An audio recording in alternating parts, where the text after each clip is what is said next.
भगवान आदिनाथ को प्रणाम। योग में निष्ठा रखने वाले सभी साधकों को मेरा नमस्कार। आज हम लोग पद्मासन का अभ्यास करेंगे। पद्मासन के साथ हम लोग जालंधर बंद का भी अभ्यास करेंगे।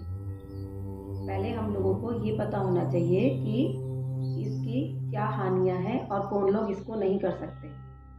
तो पद्मासन का अभ्यास वो लोग नहीं कर सकते जिनके घुटनों में दर्द रहता हो या जिनको साइटिका का पेन रहता हो।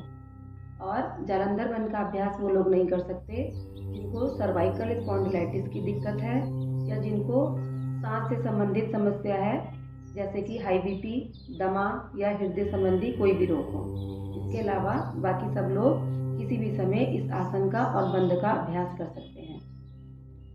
अब हम लोग पहले पद्मासन का अभ्यास करेंगे। पद्मासन के अभ्यास में पहले ऐसे दंडासन में बैठ जाएंगे। उसके बाद एक पैर को लेकर तलवे को इस प्रकार अपनी जंघा के ऊपर रखेंगे। उसके बाद दूसरे पैर को भी लेकर दूसरी जंघा के ऊपर रखेंगे और थोड़ा सा आगे पीछे होकर अपने आप को सही करेंगे। ये पद्मासन है।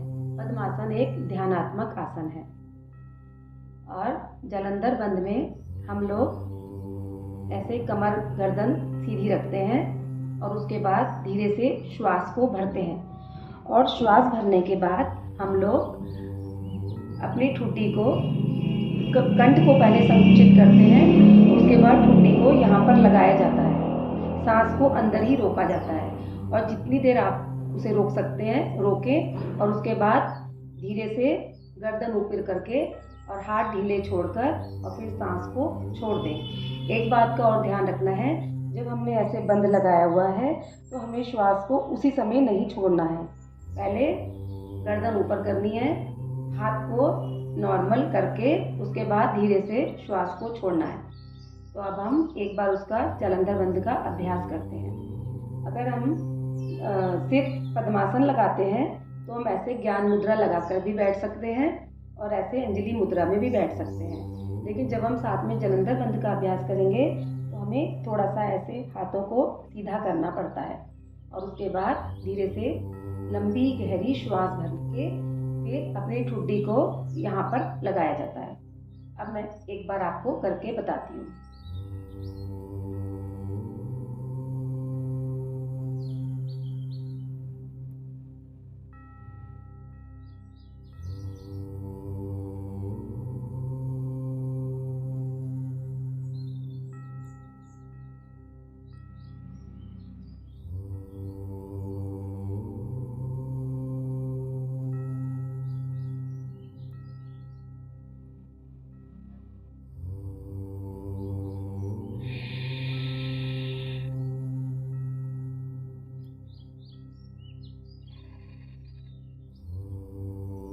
प्रकार से ये एक चक्र पूरा हो गया।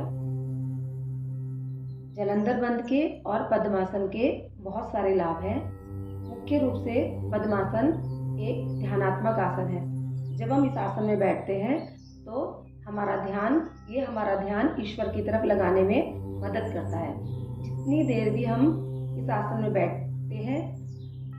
सकते हैं, हमें उतनी देर इस आसन का अभ्यास करना चाहिए और हम किसी भी समय इस आसन का अभ्यास कर सकते हैं। और शारीरिक रूप से इस आसन का ये लाभ होता है कि एक तो हमारी ये घुटनों को, हमारी थाइस को, इसको ये मजबूती प्रदान करता है और ये हमारी पाचन शक्ति को बढ़ाता है। पाचन शक्ति को ये इस प्रकार बढ़ाता है कि जब इस प्रकार बैठते हैं तो हमारे यहाँ पर इस जगह पर खून का प्रवाह कम हो जाता है और खून का प्रवाह यहाँ कम होने से पेट की तरफ हमारा खून का प्रवाह ज़्यादा हो जाता है, तो जिससे हमारी पाचन शक्ति बढ़ती है और हमारी भूख बढ़ती है, हमारी जठराग्नि प्रदीप्त होती है। और भी इसके बहुत सारे अनेक लाभ हैं। और जालंधर बंद का ये लाभ है कि यहाँ पर हमारी थायराइड और पैराथायराइड ग्लैंड होती है, ये उनकी अच्छी प्रकार से मालिश होती है। तो थायराइड और पैराथायराइड ग्लैंड का जब असंतुलन हो जाता है तो उससे अनेकों रोग उत्पन्न हो जाते हैं। और जालंधर बंद ऐसे करके लगाने से हमारे हृदय पर और हमारे मस्तिष्क पर भी बहुत अच्छा प्रभाव पड़ता है। और इस प्रकार से जब हम पद्मासन में बैठते हैं तो जो हमारी ये बैकबोन है, यहाँ से हमारी नाड़ियाँ हमारे मस्तिष्क तक जाती हैं। तो हमारा तंत्रिका तंत्र इस आसन में बैठने से शिथिल हो जाता है। जिनको हाई बीपी की समस्या है उनके लिए तो ये पद्मासन एक रामबाण के समान है, क्योंकि इससे बीपी कम होता है, हमारी सांस शिथिल हो जाती है और हमारा शरीर भी शिथिल हो जाता है। तो हाई बीपी के रोगियों के लिए पद्मासन बहुत ही अच्छा आसन है। और जब हम जलंधर बंद लगाते हैं तो हमें इस प्रकार की यहाँ पर नाक के ऊपर अपनी दृष्टि जमा कर रखनी चाहिए और अपने ईश्वर का स्मरण करना चाहिए। अब हम एक बार और इस आसन का अभ्यास करते हैं।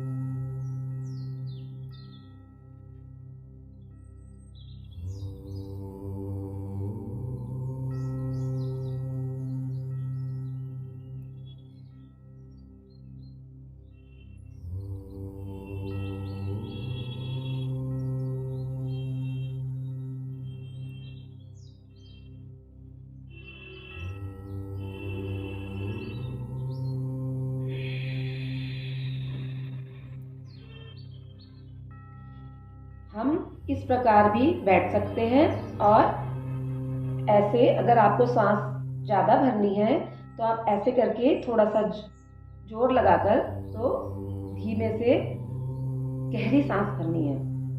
तो इस प्रकार से हम लोगों को पद्मासन के साथ जलंधर बंद का अभ्यास किसी भी समय हम कर सकते हैं।